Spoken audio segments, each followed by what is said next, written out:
नमस्कार, the simply किचनमध्ये आपलं स्वागत आहे। आज आपण बनवणार आहोत एकदम टेस्टी आणि हॉटेलसारखं वेज मंचुरियन।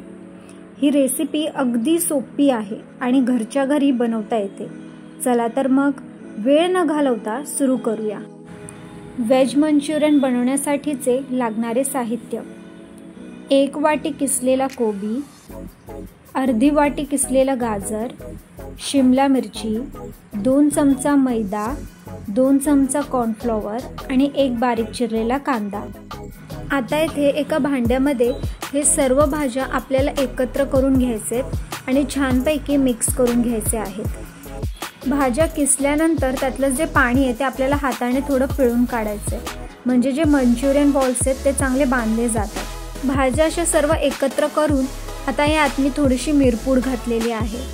2 चमचा मैदा आणि 2 चमचा कॉर्नफ्लॉवर आता इथे मी घातलेला आहे आणि त्यात आपल्याला चवीनुसार मीठ घालायचे आहे।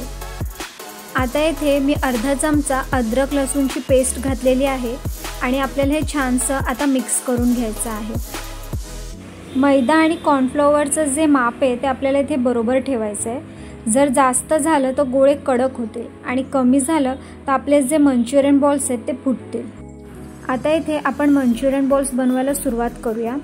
शक्यतो आपल्याला पाणी इथे टाळायचंच आहे। पाणी न घालता आपल्याला हे जे मंचुरियन बॉल्स आहेत ते बनवून घ्यायचे आहेत। आणि भाज्यांमध्ये सुद्धा जास्त पाणी ठेवू नका, कारण जर भाज्यांमध्ये जास्त पाणी असेल तर जास्त मैदा आणि कॉर्नफ्लॉवर लागेल, त्यामुळे जे आपले मंचुरियन बॉल्स आहेत त्याची चव बिघडू शकते। आता इथे आपले मंचुरियन बॉल्स तयार झालेले आहेत। आता आपण हे तळून घेऊया। त्यासाठी मी एका कढईमध्ये तेल तापवायला ठेवलं होतं। आता हे जे आपले मंचुरियन बॉल्स आहेत ते एक एक करून मी तेलामध्ये टाकते आणि आपण हे तळून घेऊया। तळताना जर मंचुरियन बॉल्स तुटत असतील तर समजायचं की मिश्रणात ओलसरपणा जास्त आहे, त्यासाठी कॉर्नफ्लॉवर आपल्याला जास्त वाढवावं लागेल। आता हे जे तळलेले मंचुरियन बॉल्स आहेत ते मी एका टिश्यू पेपरवर काढत आहे, म्हणजे जे उरलेले तेल आहे ते निघून जाईल।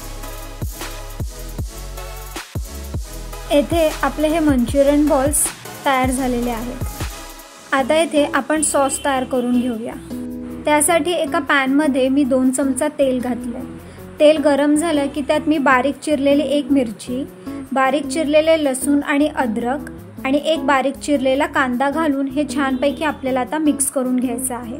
आता यात मी थोडीशी बारीक चिरलेली शिमला मिरची घालते आणि हे मिक्स करून घेते।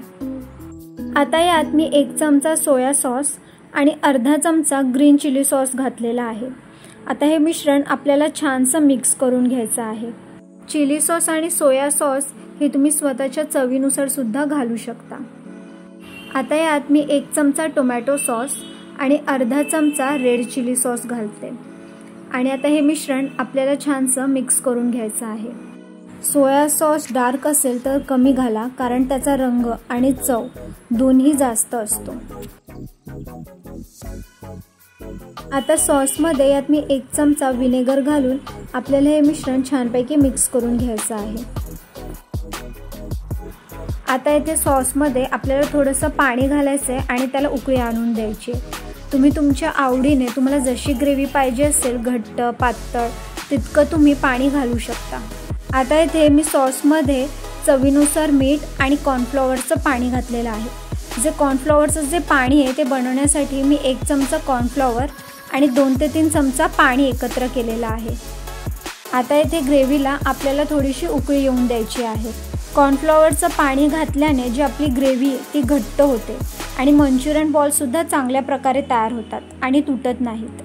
आता हे जे तळलेले मंचुरियन बॉल्स आहेत ते आपल्याला ग्रेव्हीमध्ये घालायचे आहेत आणि 2 ते 3 मिनटं मंद आचेवर मिक्स करून घ्यायचे आहेत। येथे आपले गरमागरम वेज मंचुरियन तयार झालेत। कशी वाटली ही रेसिपी? जर आवडली असेल तर लाईक करा, शेअर करा आणि अशाच अजून रेसिपीजसाठी आमच्या चॅनलला सबस्क्राईब करायला विसरू नका। पुन्हा भेटूया अशाच एका स्वादिष्ट रेसिपीसोबत। थँक्यू।